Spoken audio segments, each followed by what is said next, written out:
మిగతా స్కూల్లో కూడా బాగా కష్టపడుతున్నారు మరి, వాళ్ళకు కూడా బాగా మార్కులు వస్తున్నాయి కదా, వాళ్ళకు కూడా బాగా జీపీఏలు వస్తున్నాయి, మంచి రిజల్ట్లు వస్తున్నాయి అంటే అక్కడ వాళ్ళు కూడా మంచిగా కష్టపడుతున్నట్టే కదా. అందరూ అన్ని స్కూళ్ళల్లో బాగా చదువుతున్నప్పుడు పిల్లలు కాంపిటీషన్ ఎక్కువ ఉంటున్నట్ట తక్కువ ఉంటున్నట్ట? మరి ఎక్కువ ఉంటే మనం ఇంకేం చేయాలి? ఇంకొద్దిగా ఎక్కువ కష్టపడాలి.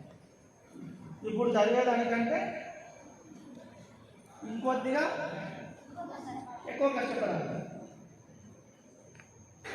టీచర్లు మీకు అన్ని మంచి విషయాలు చెప్తా ఉంటారు, మీరు మంచిగా చదువుకోండి, మీరు కష్టపడండి, మీరు ఈ విధంగా మీరు చెప్పినట్టుగా ఫాలో అవ్వండి, ఈ టెక్నిక్స్ ఫాలో అవ్వండి అని చెప్తా ఉంటారు. చెప్తుంటే ఏమైనా ఆశీర్వదిస్తారు, మీరు బాగా భవిష్యత్తులో ఏం చెప్పినట్టు ఫాలో అయితే మీరు మంచిగా పొజిషన్లో ఉంటారు, మంచి పెద్ద పొజిషన్లో ఉంటారు, మాకంటే పెద్ద పొజిషన్కి వెళ్ళిపోతారు, మంచి జీతాలు వస్తాయి, మంచి ఉద్యోగాలు వస్తాయి అని చెప్తున్నారు. అవునా? చెప్తున్నారా లేదా? చెప్తున్నారు. మరి అన్ని ఫాలో అవుతున్నారా? సిన్సియర్గా ఫాలో అవుతున్నారా?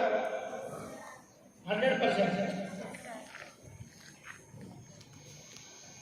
మనకు చదువులో పట మంచి మార్కులు రావాలంటే స్థిరత్వం ఉండాలి, కన్సిస్టెన్సీగా ఎఫర్ట్ చేయాలి, రెగ్యులర్గా రీడింగ్ చేయాలి, రెగ్యులర్గా ప్రాక్టీస్ చేయాలి, రెగ్యులర్గా రివిజన్ చేయాలి. ఖచ్చితంగా మనకు స్టడీకి సంబంధించి ఒక ప్లాన్ అంటూ ఉండాలి. ప్లాన్ లేకుండా మీరు ఎప్పుడు పరిస్థితులు బట్టి అప్పుడు చదువుకుంటూ పోతే